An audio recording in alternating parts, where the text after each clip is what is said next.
பாண்டியஸ்டோன் பிரம்மு அப்பத்தா ரொம்ப யோசிச்சுட்டே இருக்காங்க. இதனால பிரச்சனை வருமா இந்த சக்திவேலால அப்படின்னு யோசிச்சுட்டு இருக்காங்க. அப்ப அவங்களுடைய பையன் முத்துவேல் வராங்க.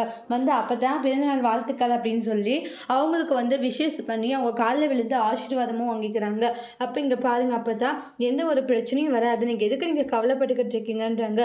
இருந்தாலே மனசுக்குள்ள ஒரு பயம் இருந்துகிட்டு தான் இருக்கு. எந்த பயமும் வேண்டாம் அப்படின்றாங்க. சக்திவேல் வராங்க. எல்லாருமே விஷஸ் பண்றாங்க. சக்திவேல் மட்டும் பண்ணவே மாட்டாங்க. டே அம்மாவுக்கு வாழ்த்துக்கள் சொல்கிறேன் அப்படின்னு முத்துவேல் சொல்கிறாங்க.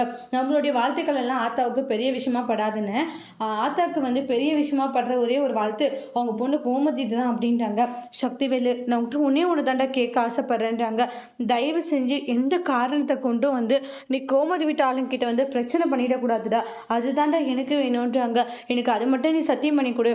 எந்த காரணத்தை கொண்டும் நான் அவங்க கிட்ட பிரச்சனை பண்ண மாட்டேன்னு சத்தியம் பண்ணுடா அப்படின்றாங்க. என்னால் பண்ண முடியாது ஆத்தான்றாங்க. அப்புறமா முத்துவேல் சக்தியோட கையை எடுத்து அவங்களுடைய அப்பத்தை கையில் வச்சு சத்தியம் பண்ணுறாங்க. கண்டிப்பாக இவனால எந்த ஒரு பிரச்சனையும் வராதுன்னு சத்தியம் பண்ணி கொடுக்கவும் அப்படியே சக்திவேல் ரொம்ப கோவப்படுறாங்க.